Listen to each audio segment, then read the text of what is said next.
மகாத்மா காந்திகள் புத்தருடைய வாரிசு தான் கொடையை வச்சுருக்காரு. நீங்கள் நல்லா புரிஞ்சுக்கணும். கள்ள டிக்கெட்டு எவ்வளோ விற்கிறார் விஜய்? அந்த அவர் படத்தில் எப்படி போகுது? ஒவ்வொரு டிக்கெட்டும் இன்றைக்கி கோடிக்கணக்கான பணம். ஒரு பைசா தொட மாட்டேன், எனக்கு தேவையே இல்லைங்கிறார். பணம் அதில் வந்ததுனால இப்போ பணத்தை கள்ள டிக்கெட் விற்காம எனக்கு இவ்வளோ வருமானம் வந்து இன்கம் டேக்ஸ் கட்டினா நியாயமான ஆளு சொல்லலாம். 1.5 கோடி இப்போ இது போட்டிருக்காங்க ஃபைன். யாருக்கு? விஜய்க்கு. அந்த ஏதோ ஒரு படத்தில் பணம் கட்டுறேன்னு சொல்லி அது கேஸ் நடந்துக்கிட்டு இருக்கு. எனவே ஒரு மகாத்மா நல்லவர்கள் லஞ்சம் வாங்க மாட்டேன்னு சொன்னாக்கா நம்புவாங்க. விஜய் ஏற்கனவே ஊழல் பேர் வழியாக இருந்து எல்லாம் பண்ணிக்கிட்டு இருக்காரு. அவர் மார்ட்டினுடைய மருமகன்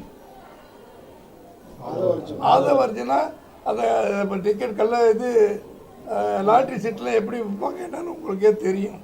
இவங்கெல்லாம் சேர்ந்து இப்போ ஊழலை பற்றி பேசும்போது சிரிப்பு தான் வருது. எம்ஜிஆர் படத்தை வச்சுக்கிட்டு எங்களுடைய வழிகாட்டியெல்லாம் சொல்கிறாரு விஜய். அவர் போய் இப்போ திடீர்னு ஆளுங்கட்சி எதிர்க்க எங்கள் முன்னாள் ஆண்டவங்களை சொல்லலாமா?